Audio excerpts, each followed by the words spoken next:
Monsieur le ministre, la parole est à présent à Monsieur Jean Ingray.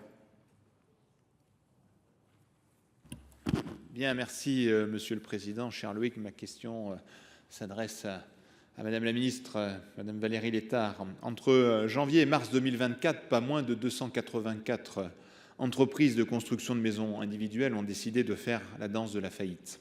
Oui, un véritable ballet de faillite, et cela ne se passe pas sur une scène de théâtre, Madame la Ministre, mais bien dans nos communes.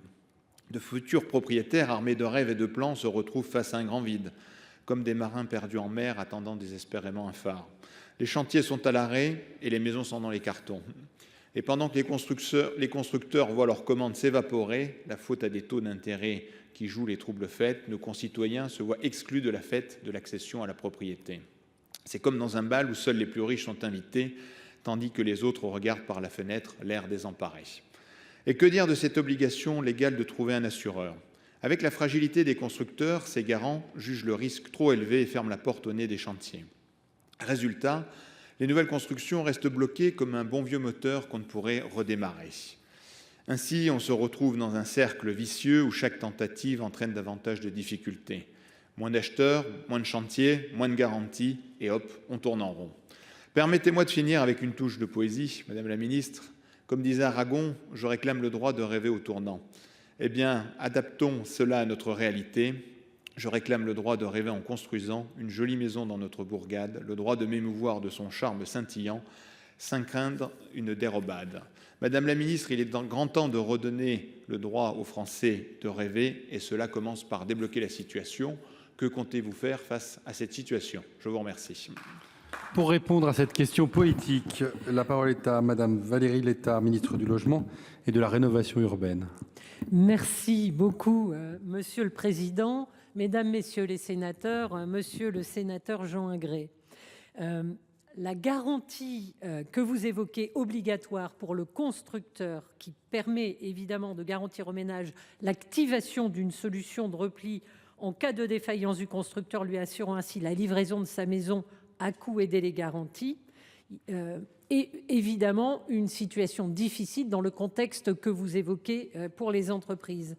Et il est indéniable que la situation actuelle, particulièrement complexe pour les entreprises de la construction, met effectivement le contexte général dans une situation de tension qui, vous l'avez dit, pour certaines entreprises, les amène effectivement à des situations irrémédiables. Pour autant, il paraît difficile de revenir, en tout cas, sur la question de l'assurance liée au contrat de construction de maisons individuelles. Par contre, ça ne nous empêche pas de travailler, ce que l'on est déjà en train de faire, à la simplification des démarches et à des contrats pour plus de souplesse et moins de rigidité, pour que ces contrats soient plus assurables. C'est un sujet qui nous préoccupe et sur lequel, encore une fois, nous sommes engagés. Ce que je veux vous dire, c'est qu'on ne peut faire l'économie de cette assurance, puisque cette assurance, elle permet de protéger aussi les acquéreurs, et on ne se voit pas mettre effectivement les acquéreurs en précarité. La seule chose que je peux vous dire, c'est que dès la construction du débat parlementaire dans lequel nous sommes pour améliorer le budget du logement, vous le savez, le Premier ministre a déjà annoncé une piste, en tout cas de progrès que nous pouvons faire, celle de l'élargissement du prêt à taux zéro, qui est une première mesure qui va accompagner les entreprises, et bien tout simplement en faisant en sorte que sur tout le territoire, pour de l'investissement, pour de la primo-accession dans le neuf individuel et collectif, nous puissions accompagner les ménages. Ça va déjà être un premier point de dynamique. Nous sommes en train de continuer les travaux. Le Sénat va bientôt s'emparer de la question du budget.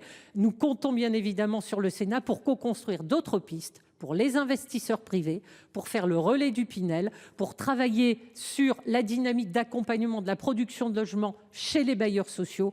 Tous ces éléments mis bout à bout sont bien évidemment, avec le taux du livret A et la baisse des crédits, des éléments sur lesquels nous allons appuyer fortement pour relancer la dynamique et sortir de cette période difficile. Des solutions sont devant nous et en tout cas, on va se battre pour. Merci Madame la Ministre. Monsieur Ingray, il vous reste 20 secondes. Non seulement remercier notre ministre, chère Valérie, Vous êtes une des spécialistes naturellement de cette question. Rien d'étonnant de vous retrouver à ce poste et à ce niveau. Donc vous savez que vous pouvez compter sur nous, sur notre implication, notamment avec notre groupe. Et c'est vrai que c'est une très bonne nouvelle que le Premier ministre a proposé naturellement avec vous sur ce prêt à taux zéro pour notamment protéger les plus faibles, les plus précaires et même les personnes qui n'ont pas des revenus très importants pour pouvoir construire et continuer aussi à faire vivre nos territoires et plus particulièrement nos territoires ruraux auxquels on tient particulièrement. Merci en tout cas. Merci mon cher collègue. La parole est